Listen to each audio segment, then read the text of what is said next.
Happy 2013. Welcome to the Jake Feinberg Show. And my guest today has one of the most undeniably unique sounds in modern music history.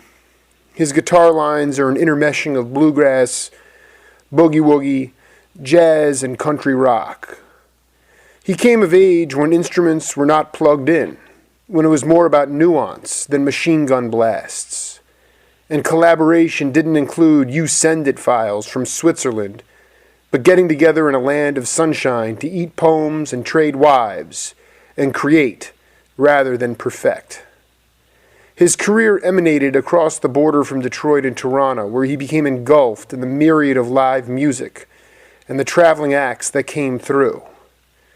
His unique sound came in part from the Delta blues players who picked their way into Chicago and wound up with legions of younger white wannabes who heard, felt, and plugged into the authenticity of Willie Dixon, Howlin Wolf, and Muddy Waters. As these aspiring musicians grew, their names became part of one of the great pockets in our musical history. Butterfield, Bishop, Rebenak, Helm, Geoff and Maria Muldaur, Jerry Garcia, David Grisman and Bob Dylan, telling stories through lyrics, language, and sound. Another one of the brethren, Amos Garrett. Welcome to the Jake Feinberg Show. Hi, Jake. How are you doing? I'm doing quite well. It's an honor to talk to you, my friend. Well, it's a pleasure and an honor to still be here. Have you tempted fate? I mean, have you gone through a life and death kind of thing, or? Well, no, I haven't. I'm 71, so at my age, I think everybody's had a couple of scares or something at least. But I've never caught the big bad diseases, and my heart health is apparently like a teenage track star. And I quit smoking about 5 years ago, and my heart health was quite good when I was a smoker, but when I quit, it got ridiculously good. So, but you never know. You never know when the hammer's going to come down. I've lost some friends fairly recently. They seem to go in bunches, and this has been a bad year. I mean, the last 12 months or so. And I had a friend who was apparently just total health. She was the wife of my piano player, a young wife, just 49 years old, thin, fit, muscular, smoked 3 cigarettes a day, apparently perfect heart health, had massive heart attack in her backyard last summer, died in his arms, and I just shook the shit out of me. So she was after every meal she'd have a cigarette. I mean, that to me, I look back on the lack of where we had advanced at that time. Even when you were coming of age, people really, there was no knowledge out there about what havoc those types of narcotics could do. But at the same time, I know people that smoke packs a day, and they're in their 60s and 70s, and they are no cancer, no heart attacks. But yeah, I know what you're saying. I mean, these sudden losses, that's more than anything else. It's kind of, grieving about sort of just saying, well, my gosh, she had so much more to give. That's the. But you are very much real and alive, and it's just great to talk to you. My mom is a Saginaw native, and I just wanted you to talk a little bit about growing up Detroit. Whether it's Barry Harris or Ron Carter or Cass Tech. I mean, it has the reputation for being a jazz city, but it also is a link to Canada, and that seemed to me to be your avenue. I just wanted you to take us through your upbringing and your family and the impact that the music scene in Detroit had on you. Well, actually, my memorable upbringing is almost entirely in Toronto because my father worked for Union Carbide his whole life, and he was stationed in Detroit from the mid-30s to about the mid-40s, and I was born in 41. And in 45, I think it was, I was only a 4-year-old when we moved to Toronto. So my memories of Detroit, really come from later in life when we'd go back to visit. The family would go back to visit friends, and then all of a sudden, I was I was an older child to a teenager to a young man, and making visits back to the Motor City, and I mean, it had profound effects on me musically, and I think it did with all of us, and via Motown alone, let alone its jazz heritage and stuff. And I wasn't that aware of the jazz scene in Detroit once I was starting to get serious about playing the guitar and stuff. And, so I can't tell you a heck of a lot about Detroit from when I lived from when I was born to when I left there, because I was a baby up to 4 years old. No, I think instead, because you can just ignore the question and then extrapolate and say, when do I know Detroit? It obviously sounds like you really got a hold of it in your teen to young man years, and that's what I'm getting at, is that confluence of Motown, acoustic to electric instrumentation, and the jazz. And so when you became, it actually probably was beneficial to you in some ways, because you might have glossed over it if you were too young to appreciate it. But when you had a chance, you really did get it. Yeah, I got a bunch of stuff. Also, there was also a small blues scene in Detroit as well. There were some interesting people around there, and primarily I think of John Lee Hooker. He lived a lot of places, but he put in quite a few years in Detroit. I think it was the last city he lived in before he moved to California. And there was some other, Scrapper Blackwell, who got sort of rediscovered in the late '60s and died a couple of years later, but he's got to make one more record. Stuff like that. I always liked Detroit. I like going back there just to hang out. I like going to Tiger Stadium and Greenfield Village, and the Ford Museum is just mind-boggling. I mean, to go see it. I mean, it's the premier transportation museum in the world. I mean, there's nothing like it. So it's a very cultured city, and very, very overrated as a dangerous hellhole. Of course, right now it's has fallen on its hardest times, but it looks like the automobile companies, the big three, are starting to get a handle on stuff, and maybe it'll work out for them. You say you like to go to Tiger Stadium, but you're talking about the new one, the Comerica Park? No, the old one. Yeah, well, I mean, but I thought that one was demolished. I mean, listen, there were I sat through many rain delays with my dad and brother in the upper deck in left field. Back at, that stadium, the scoreboard had, a baseball that would light up if it was a Tiger game. And then before that, when the Lions played there, they still had the football symbol there. A classic place. But that, you can't go there anymore, though. I mean, you have to go to the corporate venue now. Oh, yeah, of course. Yeah, there's not many of the old parks left. No. I live in hockey country now anyhow, so it's not, we have we got a double-A team, and not far from where I live, and I live in a small town about 30 miles south of Calgary, which is a city. It's about the same size as Tucson. I think Calgary just broke 1 million a couple of years ago, and Metro Tucson somewhere 900 and some thousand. So yeah, good for you. I think we might be over. Metro Tucson is under 1 million, but then when you spread out to the suburbs, it is over 1 million. But that's good back research there, Amos. I have to ask you, when you were in Toronto, can you talk about, in your early playing days, the scenes, the kind of places you would play in, and the people that you might come across? I guess what I'm referring to is, did you get a chance to come across guys like Ronnie Hawkins? And I know the Hawk well. Okay, so you knew that. I am an honorary Hawk. Yeah. The Hawk came out to. I knew him in Toronto. Yeah. Because I grew up with Levon and the guys, and which is his best of, I'd say, many very, very good bands that he taught Canada what rock and roll was. I mean, he was the godfather of rock and roll in Canada, and rhythm and blues, and from Arkansas.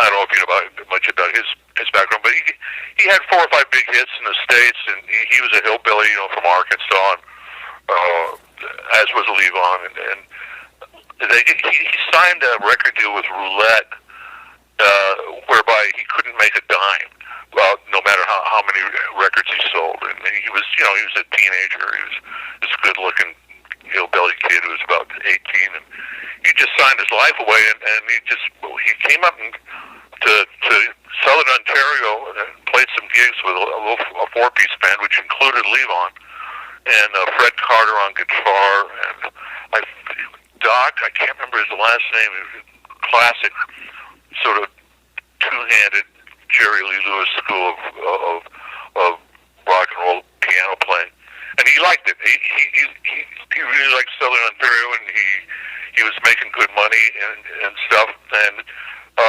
Roulette didn't have any jurisdiction over him up in Southern Ontario, and he was sort of signed to them for life, so he said, "To hell with it," and moved to Southern Ontario. He's still there. I mean, he's an amazingly resilient guy. He's had a couple of cancers and beat them both, and he's still rocking. Oh, that the gumption of those dirt farmers down there. He was from Arkansas too? Levon's from Arkansas. I think he's from Springdale. And where was the Hawk from? I think near there. I can't remember his hometown. So here's this guy. He comes up there. He's got this thick accent. He's hillbilly, but in some ways, you were an honorary member of his bands. I mean, you were in his. Well, I played one gig with him, which he said that made me an honorary Hawk. But I knew him socially because I used to I love going to see his. Any of his bands, but especially Levon Helm and the Hawks before they became the band.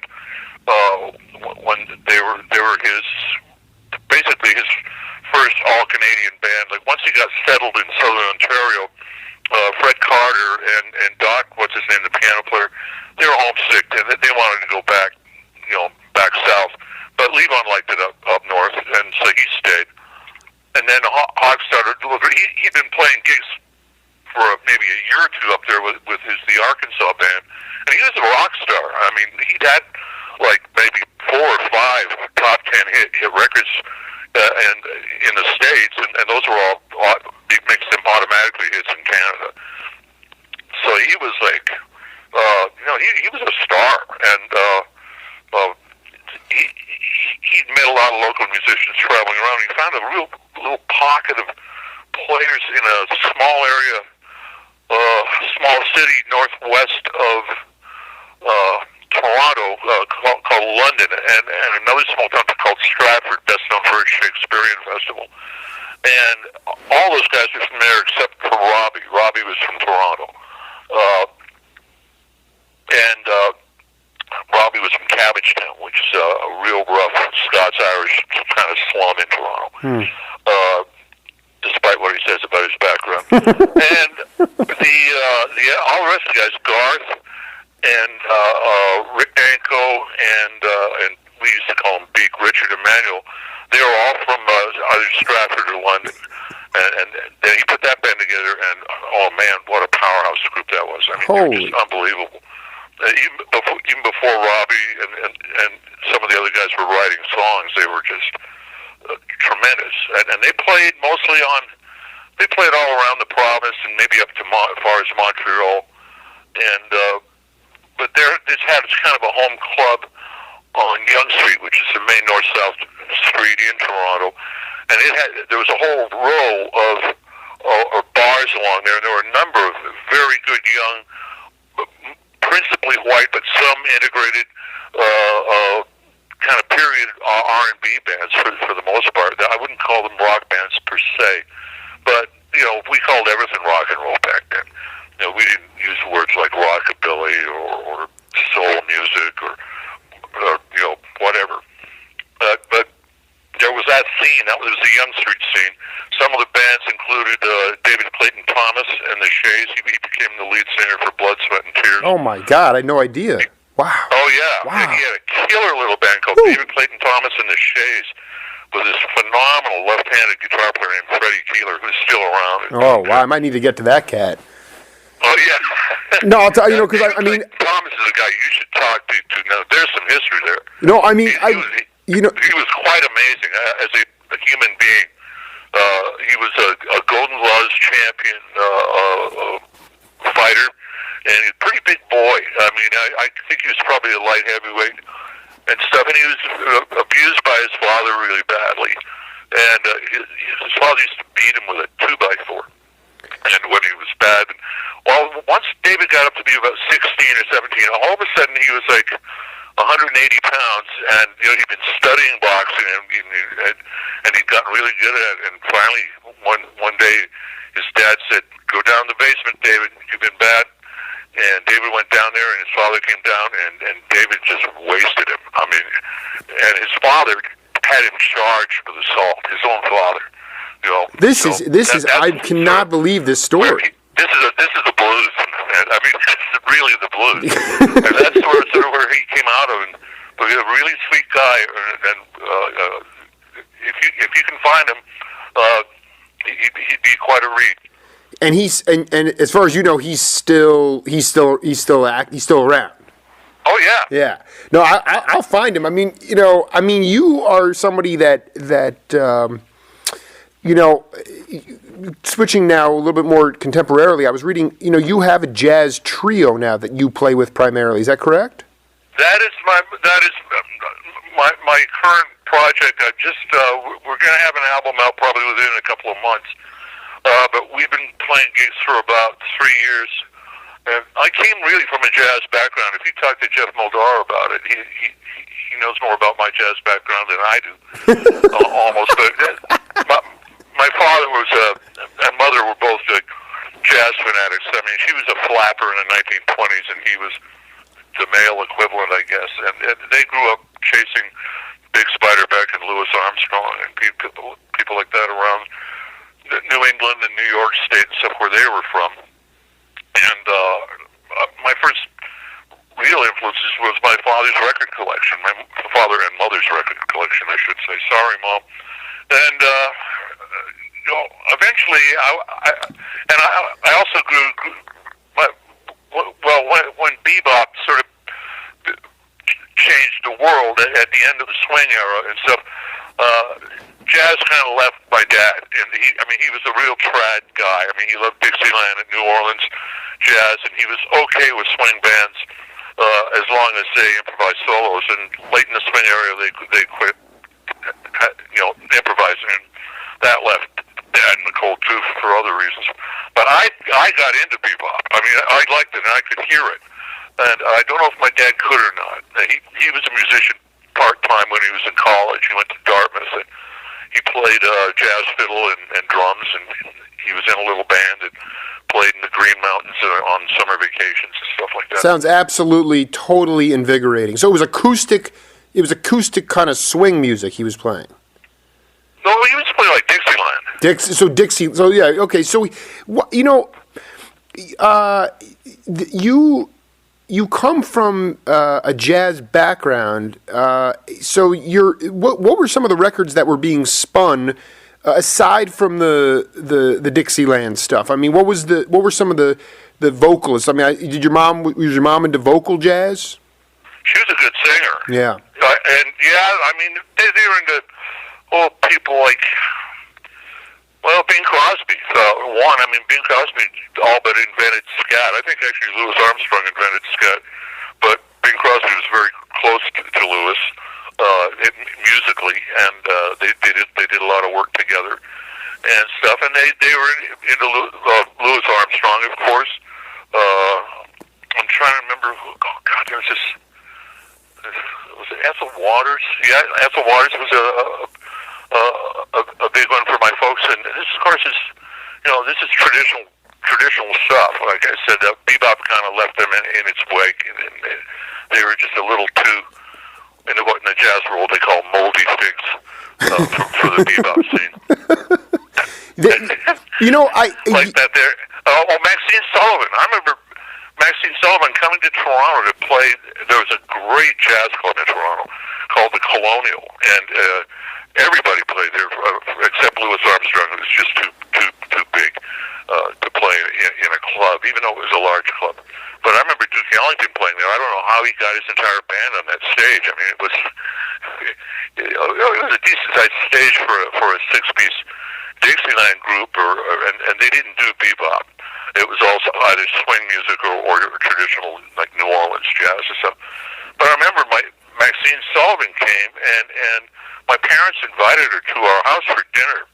And Toronto was a very, very white city in those days. It was not, in any respect, cosmopolitan in any way. It was all Scots, Irish, some Jewish, tiny Jewish community, huge Italian Canadian population. I think bigger than most cities in Italy. A larger Italian Canadian population than Italian Americans in New York City.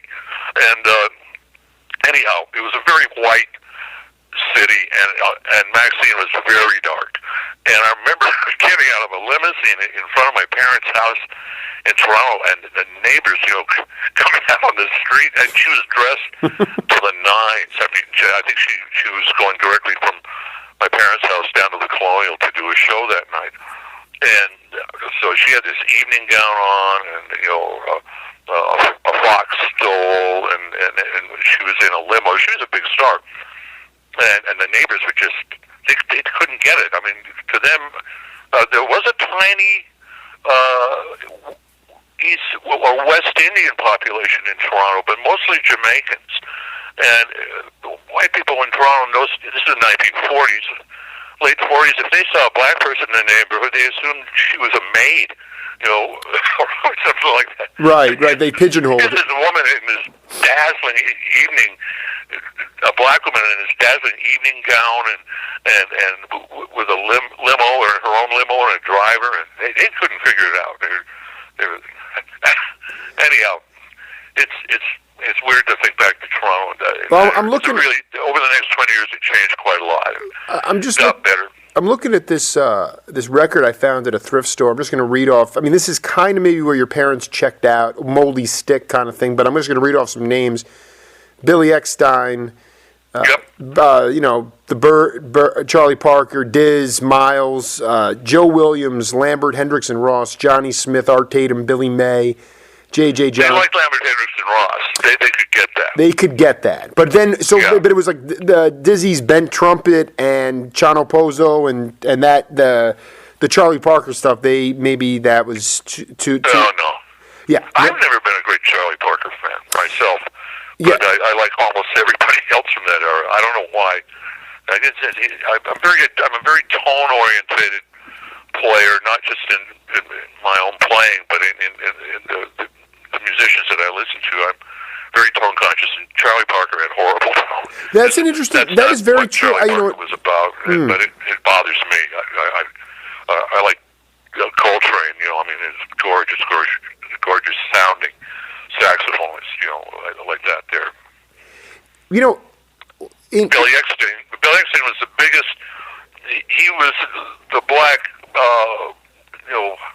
teen idol, almost like a movie star class pop singer in his day. And he was a jazz singer, but he was very accessible. He was pre-bebop. I don't know if there's ever, if you've ever come across this guy, another Canadian legend. I've had an opportunity to do a couple of interviews with these guys, but one of them is a great bass player, Dave Young. And I know the name. Yeah. Didn't he play with Lenny Breau? I was just going to, Lenny Breau, man. He did. Quite extensively going on 50 years ago. But yeah. Have you ever listened to Lenny? I've heard Lenny's albums, not with Dave on them, but he was an incredibly improvisational and very progressive player. I love his sound.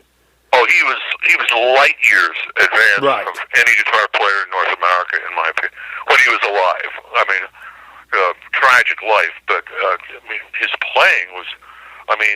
He became, like Chet Atkins' mentor. Like Chet worshipped him.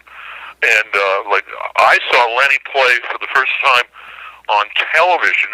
We lived briefly in Montreal while the Union Carbide building in Toronto, a new office building was being built for them for 3 years.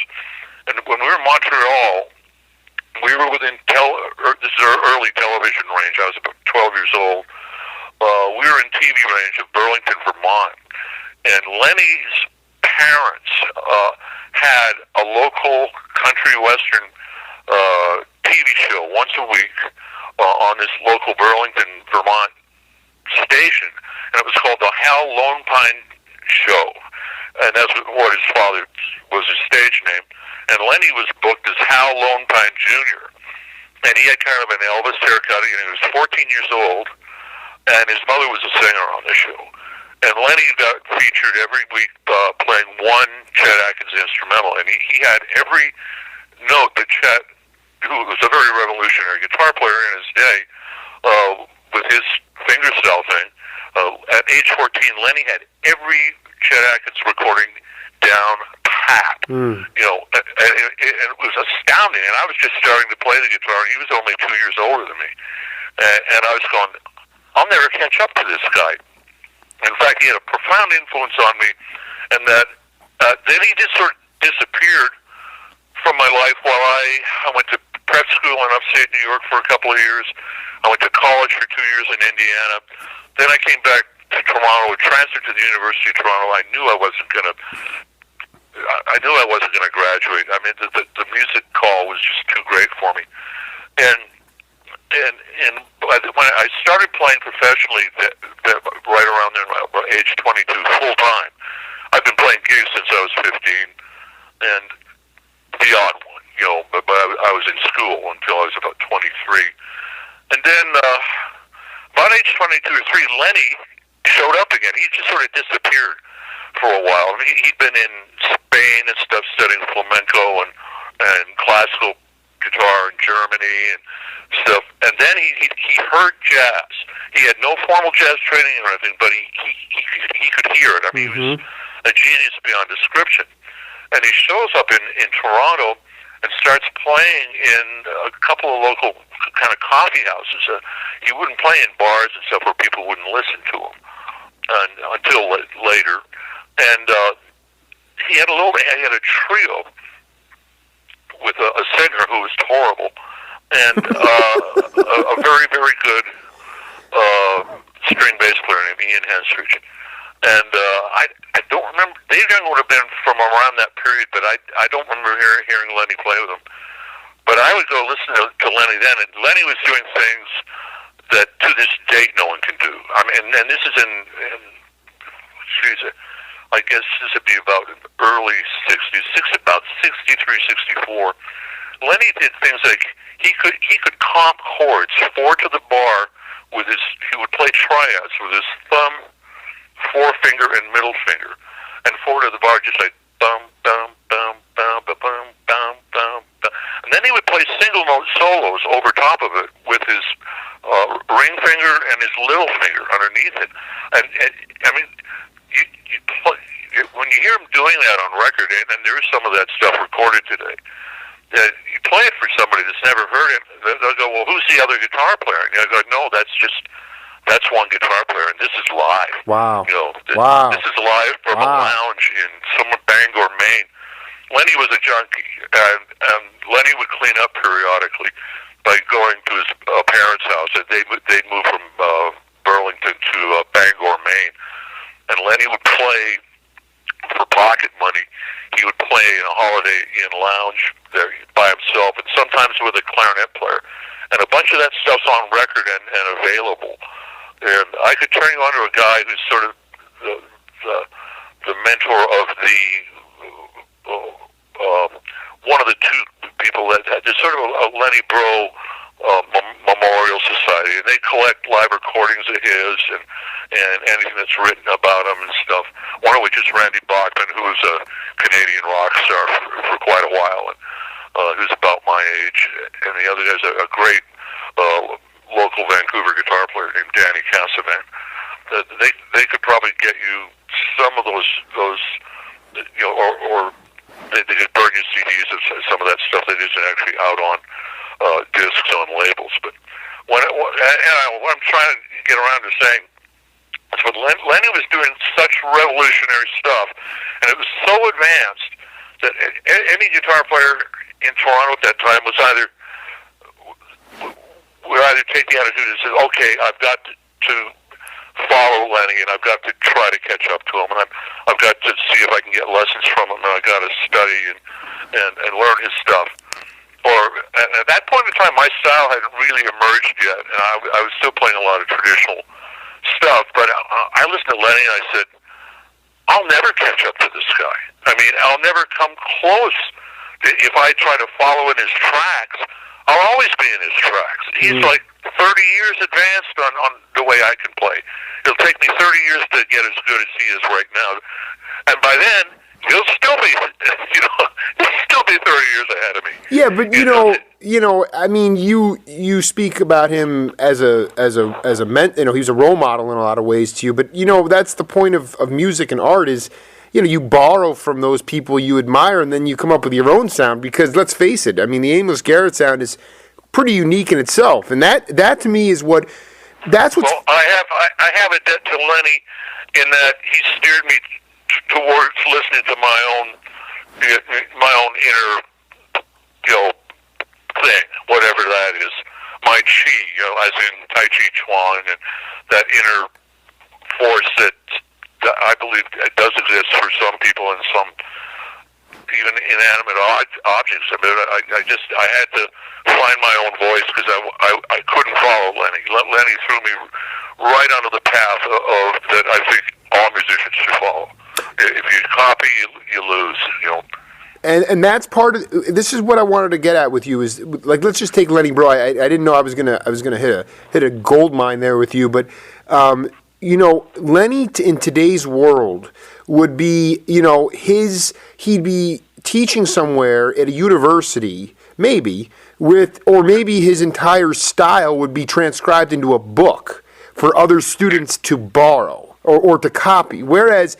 Well, how did you see him? You saw him in a live setting, and this is very much what my show is really about. Is about going back in time to a period of time where there was intimacy, and you could really see these guys. You could see them play in a very casual setting, and it wasn't in a bubble. And as a result, therefore, you really learn more than anything at that time, as opposed to being in a classroom, learning out of a book that he transcribed. I don't see how you're supposed to create your own sound if you're trying to copy, these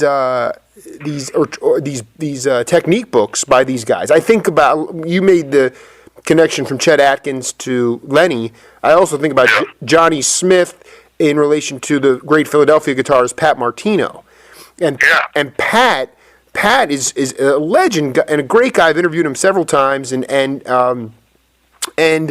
go to Berklee School of Music and there's the Pat Martino technique book, and so I don't, I look at this and when I think back to the Hawk and Oscar Peterson, Levon, yourself, you guys were in it. You were sweating. You were dripping. It was just right there. It was so real. And to me, the experiential learning of your generation is the reason why there was so much unique sound. I'm curious to get your take on that.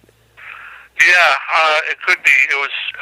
I thought Toronto was had a particular bent on individuality. There were some very many.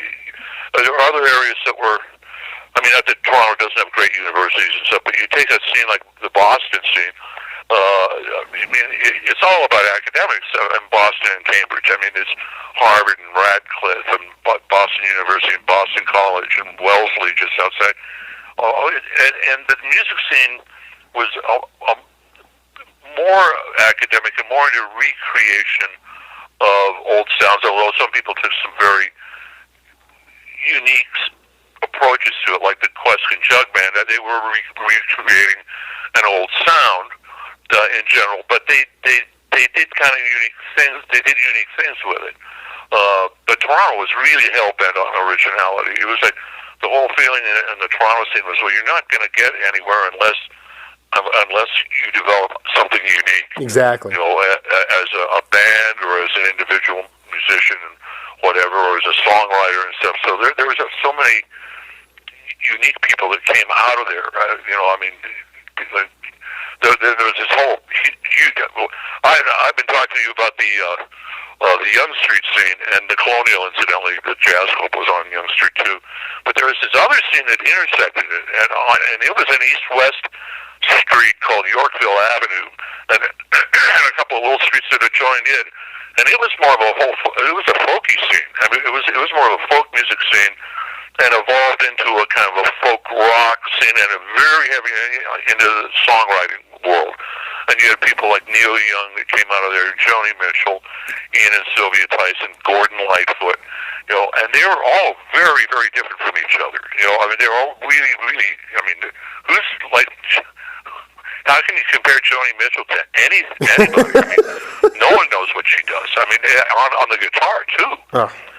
Let alone her songwriting or her voice and stuff like that. So there was that scene, and there was a intersection between that folky scene that developed into a folky singer songwriter and folk rock scene. That intersected in a way with the Young Street R&B scene, like Ian Tyson was, and myself. So we were very social with the Hawks, and I hung out with David Clayton Thomas a lot. We just drank beer together. David Clayton Thomas taught me how to play pool. He was a pool shark as well, which was great. So was Geoff Muldaur. Well, and Muldaur.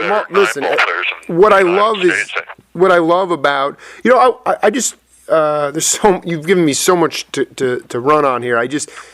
The thing about Clayton Thomas, I have this album from the mid '70s, and it's called Tequila Sunrise, and he's sitting in this chair, and there's just a big bottle of tequila, and he looks really hammered. But the thing that's so cool about it is that who does he decide to put on the album? And maybe he didn't have any control. It's Chuck Rainey.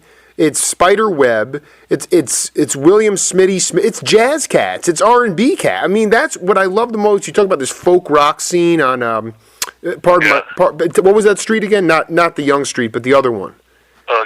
Yorkville. That folk rock it was not stratified. Whereas you could.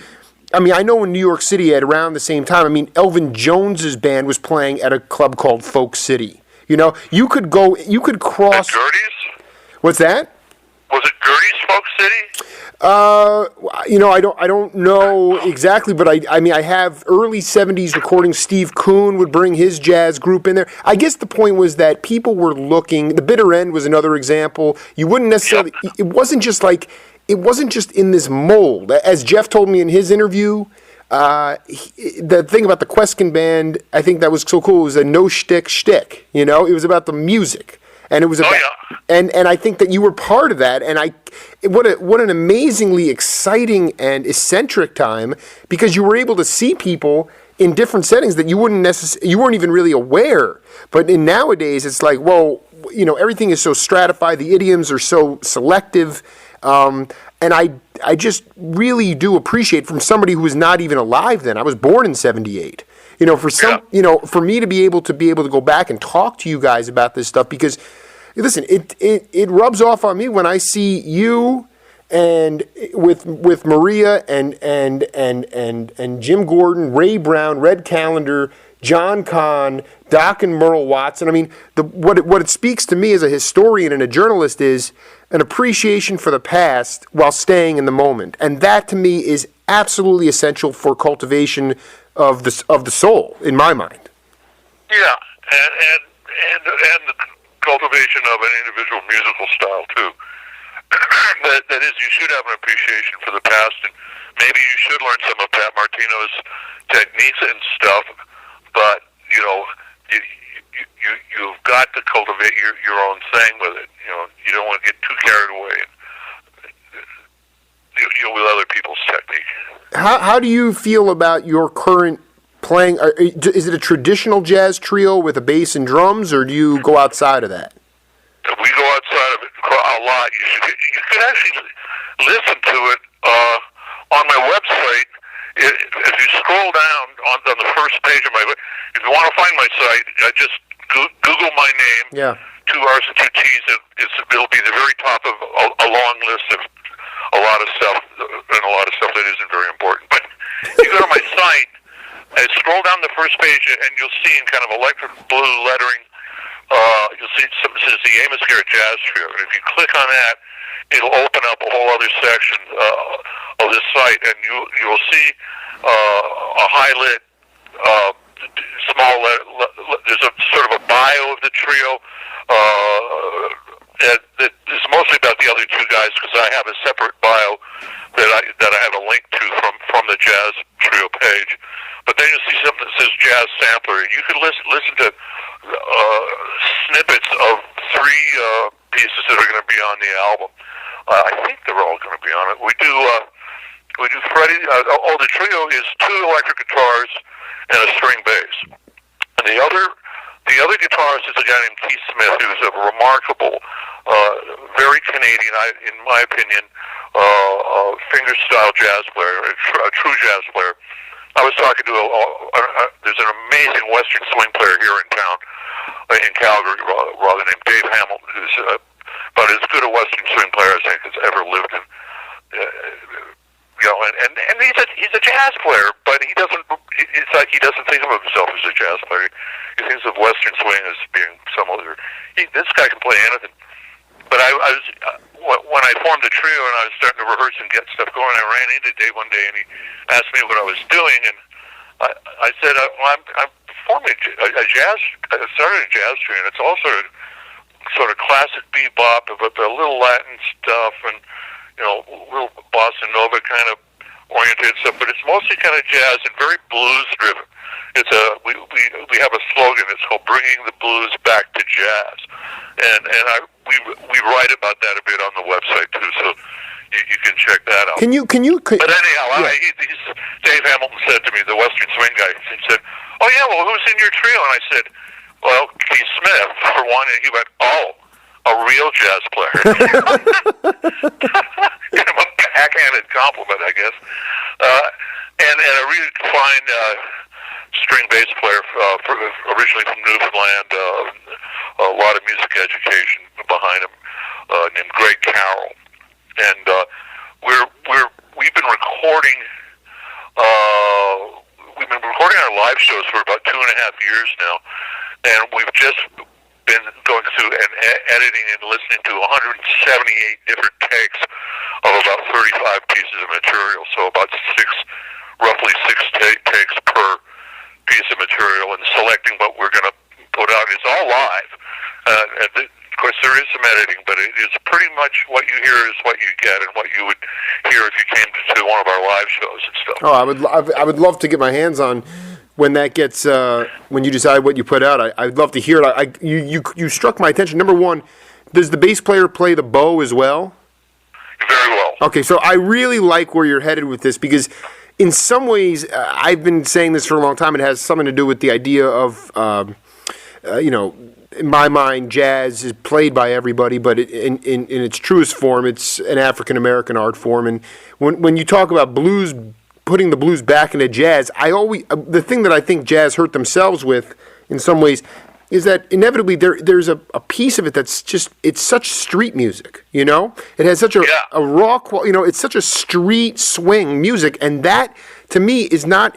I just went to a great show at the Iridium, hosted by Todd Barkin, who used to be the owner of the Keystone Corner in Berkeley, and it was a smoking, just rocking set, and I look around, and it's like a bunch of, middle-aged women drinking, gin and tonics and yawning.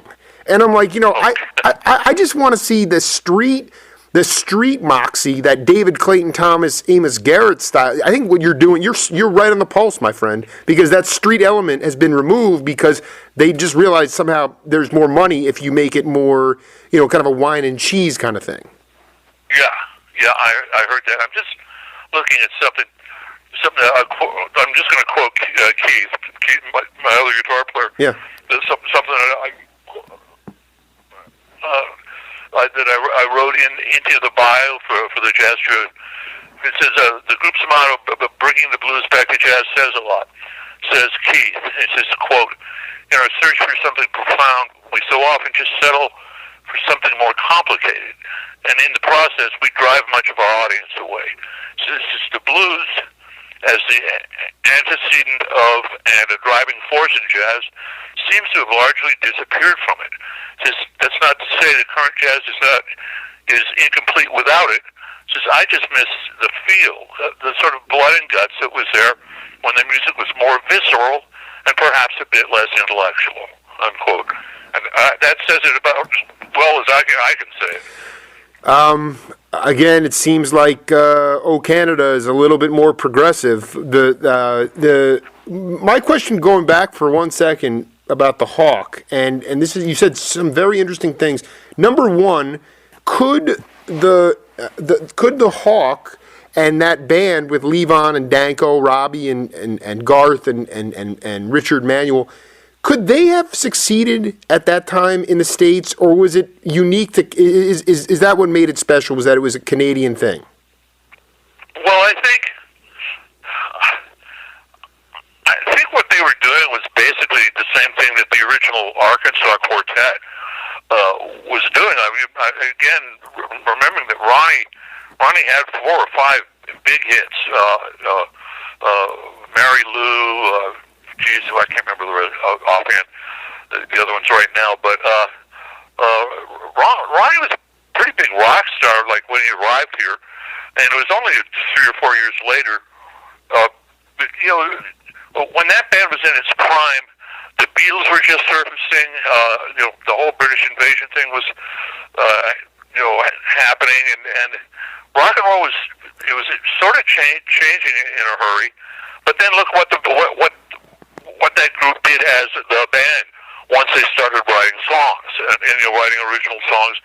They went back as kind of as rootsy as Ronnie Hawkins had ever been. Right. It just in a little headier fashion in terms of the songwriting, I think.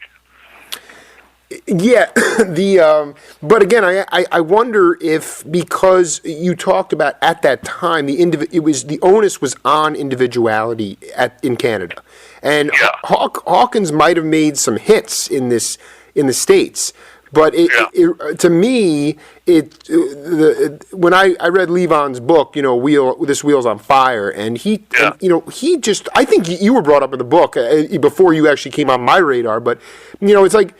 It just seemed like a very wild and very open experience, and I just think that was what was happening it was happening, like you said, there was a British invasion, and clearly the coasts were happening, but then this pocket of musicians kind of took themselves into upstate New York. Is that when you decided to go? Was that when you were an undergraduate at that time, or because that Woodstock scene is one of the more compelling roots music scenes, and as far as I know, you were up there quite a bit. Yeah, well, I moved there. I moved there in 1970. Prior to the 3 years prior to 1970, I was in a band with Ian and Sylvia Tyson, who were a very large hall, 2,000 to 4,000 soft-seater, the kind of folk singer stars in their day. I mean, they were right up there with Odetta and Buffy St. Marie, and that mostly college concerts.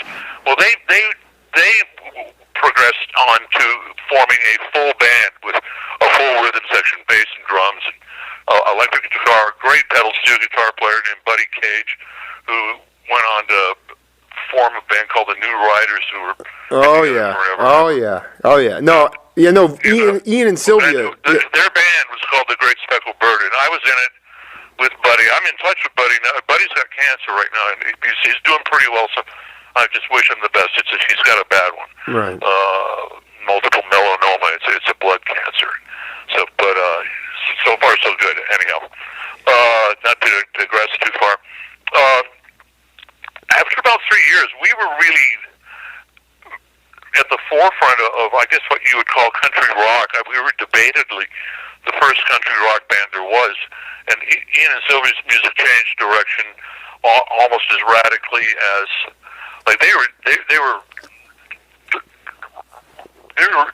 writing songs before then. In fact, they'd written a couple of hits, but the songwriting sort of changed almost as radically as Bob Dylan's did when when he went electric, and we got a kind of similar reception in a lot of places to what Dylan did when he was first electric, getting back to the band, because after Butterfield backed him briefly at Newport, I think the band was backing him for quite a while. But after about 3 years, my style was really emerging like crazy then, and some of the stuff I do is, it's the most obviously different thing about my style is that I bend more than one string at a time in harmony. Right. And a lot of that was inspired by playing with pedal guitar players, because they could do that, of course, with knee levers and foot pedals and and springs and stuff. But I did it manually on a regular guitar, and but I found I was coming up with other kind of bends and glissando stuff that were more bluesier, and it worked in other kinds of music. And all of a sudden, I didn't want to be in a band that was just playing one genre of music, in other words, sort of country rock, as much as I liked it. And I wanted to be in a band that was more eclectic and played in different styles and stuff. And Geoff Muldaur and Maria, when they were married, briefly had a band together that broke up when they broke up in Woodstock, and they were just pleading with me to leave Ian and Sylvia and move to Woodstock and be part of this great new musical adventure. And Bill Keith was part of that, as a matter of fact, as well as Billy Mundy, who was the original Mothers of Invention drummer, was our drummer. John Kahn was briefly a bass player in that group. And then they got divorced, and that was the end of that. But that was most of my Woodstock history, other than the fact that there was a recording studio there that Albert Grossman had built called Bearsville. I'm sure you're aware of that. And the band recorded there. A lot of people did. And the Bearsville had kind of a stable of artists as well as a label, as a record label. And so I got a fair amount of studio work out of the situation when I was down there. I also commuted up to Montreal to record with Jesse Winchester, which is not that far from Woodstock, a 4-hour drive. And because Jesse was a draft evader and he couldn't come to USA to record until Amnesty, whenever that was, Jimmy Carter, I guess. I was going to say... So those are my Woodstock years. No, I mean... and Butterfield, of course. Well, no, Bearsville had you were in that Better Days band with... Oh, yeah. It was the best Butterfield band of all time by miles. I don't think any of his other groups could approach it. And what happened was when Geoff and Maria got divorced, split up, we were kind of... Maria headed down to New York City initially and then wound up out on the coast. And, of course, a few years later, I became her band leader with a Midnight at the Oasis thing. But there was, a couple of months there when we were sort of running around like chickens with our head cut off. And Butterfield was doing the same because he found he couldn't... He had a big horn band then, with Elvin and then with, I think, Buzzy Featon and Ralph Walsh on guitar and big horn section. And I think he found that he couldn't... financially, he couldn't afford to tour a band that big. So he broke that band up, so he had nothing to do. And one day, the three of us, Butter and me and Geoff, were standing at the bar at Deanie's, which is our local watering hole, and Albert came in. Albert Grossman walked into the bar, and he saw the three of us together, and he said, "Ugh." I said, "That'd be a good band." That's how Better Days got started. And that was about 2 more years in Woodstock with the Better Days band, and that covered my entire Woodstock history. Yeah, I was going to say, the Ian and Sylvia albums that I come across, you mentioned a bunch of, they're on Vanguard, but I've never seen any of the albums with the rhythm section. Besides yourself and Buddy Cage, who was in that rhythm section? The rhythm section per se was a drummer named N.D. Smart. There was a drummer. N.D. was in a band with Leslie West called Mountain. Yes, of course. And Corky Lang, I think, became the full-time drummer in that group. I think Leslie West felt that Norman didn't hit hard enough for their band, which is kind of a power trio, almost like a heavy metal group, and which is surprising since Norman very soon after that became the middleweight karate champion of the United States, and he couldn't hit hard enough. Give me a break.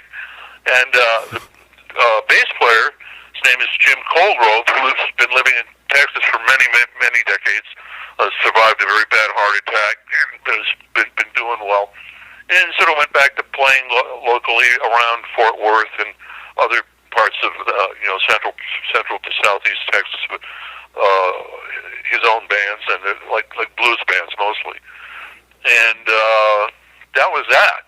And Ian on guitar, and occasionally Sylvia would play piano or guitar or auto harp.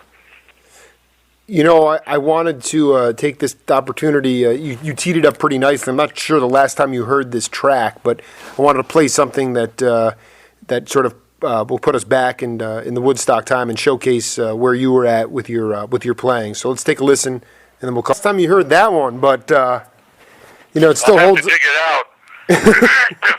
that would be on the second Geoff and Is that Pottery Pie? Was that the name? You of have that? no idea how obsessed I am with. That was Sweet Potato. Oh, Sweet Potato, right. But that was. You have no idea how obsessed I am with. I found some dude in New Mexico on Amazon for $6. I just got Pottery Pie. That is an expensive LP, and to see. To see the Carl Yastrzemski banner in the background of Muldaur is just classic. But I got to tell you, for the audience, you also played trombone on that track. Yeah. And that's the other component to this that I tend to gloss over, is that you're known for your guitar playing, but you're a multi-instrumentalist. Well, I was never that. I only got so far on the trombone, and I sort of hit a brick wall. It was just an embouchure thing. I couldn't. I took it very seriously for a while. I studied. I went to Royal Conservatory of Music in Toronto, and I had private teachers and high school band teachers, and I loved. I love playing Dixie. I came out of that kind of background as a kid, and I grew up listening to Louis Armstrong and Muggsy Spanier and Bix like crazy, of course. And I really gave it all I had. But it just came to a point where I couldn't play any higher than middle F, and that's not satisfactory if you're ever going to become a professional trombone player, which I don't recommend it anyhow. You'd be the butt of too many jokes, and it's like playing the accordion or the banjo. And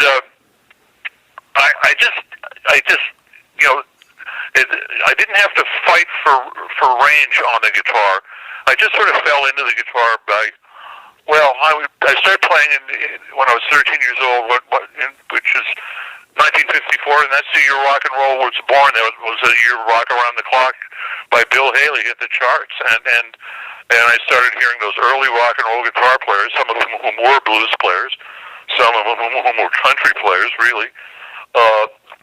And I just said, I want to play one of those, and borrowed a friend's guitar and started learning. But the trombone also was another thing that, of course, it's the ultimate glissando instrument, as long as it's a slide trombone and not a valve trombone. And I think the trombone maybe affected my guitar style a little bit in that I was aware that, I love the sound of a really long glissando, like half-octave stuff, the way Dixieland plays it, and that whole approach to playing, and I sort of I play longer or glissandos, like half octave, like the first bend, the first note in the Midnight at the Oasis is a half octave bend. No one does that but me, and that might have been, I might have got that from my trombone playing. Yeah, again, you're filling the coffers.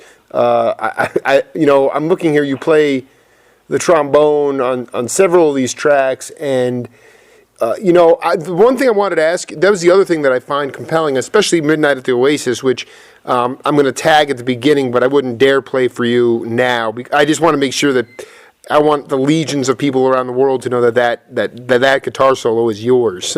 But, at the same time, was that those tracks on Pottery Pie and Maria's first album, they sound to me like these were, cut live with everybody there. It wasn't like you overdubbed those, or am I wrong about it? Did you overdub that Midnight solo, or was that just straight live? Yeah, it was an overdub, but if you listen carefully, you will also hear an electric rhythm guitar. I'm very fond of my rhythm guitar playing on Midnight. It's real neat. It's a very sort of high triad funk stick rhythm playing stuff that is very subtle, but it really I think solidified the rhythm section and gave it the kind of syncopation that track had, and that was live. I mean, the entire rhythm section, which was, if I remember, Jim Gordon on drums, Frebo on electric bass, Greg Prestopino on piano, the songwriter Dave Nichtern on acoustic rhythm guitar, and me on electric rhythm guitar, and Maria singing a guide vocal. I think that was all we had. Let me just, you're almost spot on. Voices, Greg Prestopino, piano, Mark Jordan, strings. Piano, Mark Jordan, eh? Greg Prestopino must have done some vocals on there. That's what he did. They say voices, and then strings arranged by the late great Nick DeCaro. Of course. But I wanted to tell you when Melvin Seals came down to play a concert here in Tucson a while ago, and I sat and talked to him, and we were talking about Midnight at the Oasis, and it was your rhythm, that hypnotic hook in your rhythm playing, that he loves the most. He loved that. Oh, that's interesting. Yeah, he loved it. Because the solo is. It was just part of the time, and honestly, I got to be honest, it is so. I listen to those lyrics now and I start cracking up. I'm like these privileged Middle Eastern, people. It was just classic, and you guys. Oh, it was probably the first. It was probably the first North African love fantasy song written since the 1940s. Wow. That was a genre starting in the late 20s, and the reason for it was that air travel had become feasible, transatlantic travel, and people were crossing the Atlantic to take vacations in various parts of Europe and Africa and stuff for the first time, and were getting really fascinated. So people started writing songs like Sheik of Araby and when Rebecca came back from Mecca. That's right. Dardanella, yeah. Which we did on one of those Geoff and Maria albums. And then it just stopped. I don't know where. I don't think there was about the 1940s that fad sort of blew over, and then Nichtern was the first guy to write a North African love fantasy in Christ for 40 years, which made it a pretty unique song, just on its own. Going back to the Cordelia, the track we heard before, there were two guitar solos. One, were they both you? I don't remember. Because I think it was. Yeah, because one is definitely you, and then towards the tail end, you hear Geoff say, turn it up, like as if it was low in the mix. And I'm just wondering, because the liner notes on the back just, they say guitar, Amos Garrett or Geoff Muldaur. They don't necessarily delineate lead. But I probably did all the guitar playing on it. But didn't Geoff play piano on that or something? Let me see. I gotta check it. Let's see. By the way, that Dardanella, you're saying that one was also an Asian fantasy kind of song as well. I would never have guessed that. Oh yeah. Wow. Well, the Dardanelles are where are they? Is that right? Of course, it's a terminology that I fail to look. I see these songs and sometimes I don't necessarily look up the origins of what the meaning is. No, Cordelia. Stu Brotman on bass trombone, Amos Garrett on trombone, Maria Muldaur tambourine, Geoff Muldaur trombone. But then he says at the bottom, from start to finish, he's on vocals, piano and guitar. You're on guitar and vocals.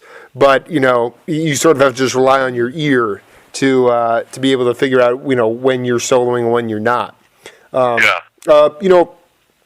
In our remaining moments here with Amos Garrett, there was another thing that came across the radar recently to me that one of the more special situations up there on Warner Brothers was an opportunity. You were only on one cut, but you were working with John Simon and Bill Lee and Billy Mundy on tunes called "Poems You Can Eat."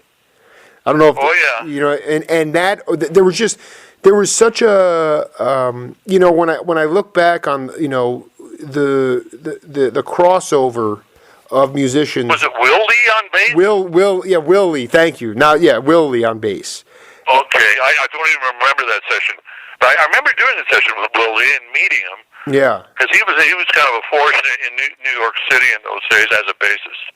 It was I look at in that Woodstock scene, were there jazzers that were living up there, like Dave Holland as well, or? Yeah, in the neighborhood. Not necessarily part of that scene, but they might have been on a little farmhouse out of town somewhere. There was a lot of that. And people leaving New York City to simplify their lives a little bit, live out in the country, breathe good air, not get knifed, that kind of stuff. I wanted. Plus, all the Butterfield horn players were all jazz players. Gene Dimwitty, for instance. Sanborn, of course. The thing about your current jazz trio, I wonder if you ever contemplate or you guys ever talk about adding some kind of percussion, whether it's African percussion, whether it's a vibraphone. I just feel like. We didn't really talk about. We're a pretty rhythmic group as it is. I mean, as guitar players. I mean, I pride myself on my rhythm guitar playing, and I owe a great deal of that to Earl Palmer, the great New Orleans drummer, who was Maria's drummer in her heyday. I wasn't that great a rhythm player, although I did outdo myself on Midnight. But as soon as that band formed up, Earl sort of took me aside and said, "Amos, man, you can solo your ass off, but your soloing abilities kind of gotten ahead of your rhythm playing." He says, just contemplate this. He says, when you're playing a song, 90% of the time, you're going to be playing rhythm. Yeah, and when the solo comes around, you might not even get the solo. Maybe the piano player will get the solo, or a horn player or something like that. And even if you do get the solo, it might only take up 10% of the time of the entire tune. So you've got a responsibility to the rhythm section as a rhythm guitar player, because a bad rhythm playing can destroy a rhythm section, on any instrument. So here's what you're going to do. They're teaching me stuff, But anyway, was that you? Was that Earl Palmer that talked to you about that? Yeah. Wow. He was like my father away from home. Wow. Earl was just a great guy. I saw him at Maria's 60th birthday party. I think Earl was in his 80s by then, and he looked great. And he had emphysema, and he was smoking cigarettes again. He quit for decades, But he died shortly thereafter that. But of all the players I've ever played with, I mean, he would rank right up there as being my favorite and most influential musician on my work. And he was a drummer. He's the father of, just about the father of rock and roll drumming. Him and Hal Blaine and probably Gary Chester in New York City. The three of them, the triumvirate, New York, New Orleans, and Los Angeles. Who was the New York drummer, you said? Huh? Who was the New York drummer? Gary Chester. Gary Chester. So what era was that from? I don't recognize that name. Oh, 54, 55. 50s, probably played on all the Lieber and Stoller stuff, and maybe on a lot of the Philly soul stuff. Right. I was going to say I wanted you to talk about, you look on the back. Is Freebo still around, by the way? Yeah, he is. He's playing. I don't know if he's playing bass. I think he might be playing guitar and singing. Because I look at, He was just up here. He was in Edmonton, I think, which is where my record company is. And I think Holger Peterson, who would be a study for you to talk to, who owns the label. Yeah, Amos, I need, I've done Peter Magadini, who's the great polyrhythmic drummer, studied at University of Toronto, Dave Young. Now I got Amos, and I'm jonesing to tap into some of these guys because it's the it's that independent Canadian streak and that independence that comes across not only just in the music but the labels and the small towns that you go into. I'll never forget. I just talked to Zakir Hussain, and he just left for 3 months to go to India. And he's playing a lot of concerts, but what I love the most is that he's going to these rural villages to to talk and educate about Indian raga music and how it has evolved.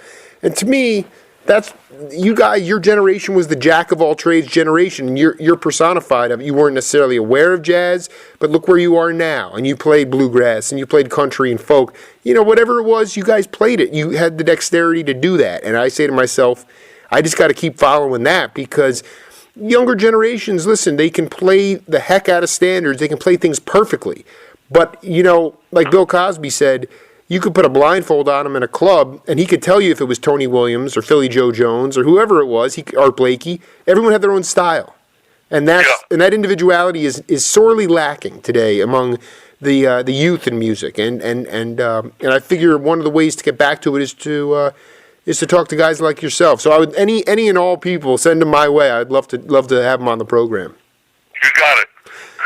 Amos Garrett, it was a pleasure to talk to you. Go Tigers for the upcoming season, and we'll be in touch, my friend. Yeah, go Red Wings and whatever's left. That's right, my friend. The strike just ended. Exactly. Okay, Jake. Well, thank you. You do wonderful work. I appreciate it. Hey, man. Happy New Year. Happy New Year. Ciao.